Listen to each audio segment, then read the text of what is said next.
पहाटेच्या शांत वातावरणात पक्ष्यांची किलबिल ऐकली की जणू निसर्गच बोलतोय असं वाटायचं.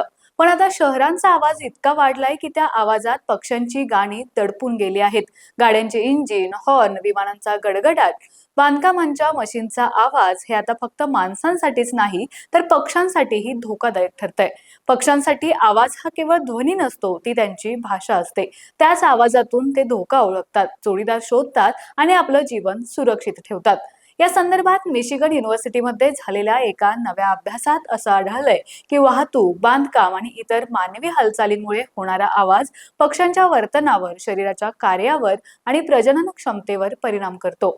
या संशोधनात मेटा विश्लेषण पद्धती वापरली गेली. म्हणजे 1990 नंतर प्रसिद्ध झालेल्या 150हून अधिक संशोधनांचा एकत्रित अभ्यास करण्यात आला. यात 6 खंडातील आणि 160 पक्षी प्रजातींचा समावेश होता. 1970 पासून पक्ष्यांची संख्या झपाट्याने कमी होत आहे.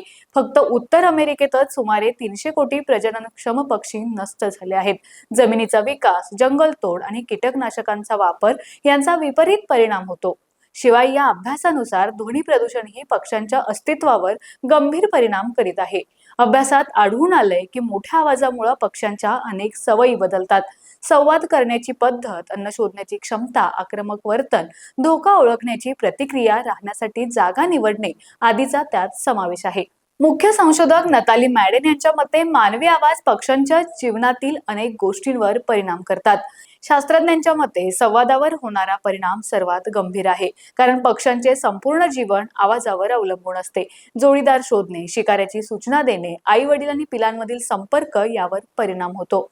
प्रजनन आणि आरोग्यावरही परिणाम दिसून येतो. अंड्यांची सुरक्षितता कमी होते, प्रजनन दर घटतो, पिले उडण्यापूर्वीच मरू शकतात, रोगप्रतिकारक शक्ती कमी होते. लहान पिलांसाठी अधिक धोका असून गोंगाट असलेल्या ठिकाणी ती घरट्यांमधून बाहेर पडू शकत नाहीत. लहानपणीचा ताण त्यांच्या वाढीवर परिणाम करतो. मोठ्या आवाजामुळे अनेक पक्षी गोंगाट असलेले भाग टाळतात. ते नवीन ठिकाणी जातात, पण तिथे त्यांना नवीन स्पर्धा आणि धोके असतात. सर्व पक्षी सारखी प्रतिक्रिया देत नाहीत. झाडांच्या पोकळीत घरटे करणाऱ्या पक्ष्यांवर वेगळा परिणाम दिसतो. शहरात राहणाऱ्या पक्ष्यांमध्ये तणावाचे प्रमाण जास्त आढळते. विविध प्रकारचे अन्न खाणारे पक्षी परिस्थितीशी लवकर जुळवून घेतात, पण एका विशिष्ट अन्नावर अवलंबून असलेल्या पक्ष्यांची मात्र अडचण होते.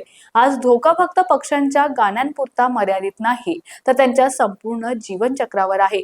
ध्वनी प्रदूषण असेच वाढत राहिले तर कदाचित एक दिवस असा येईल की सकाळची किलबिल इतिहासात जमा होईल.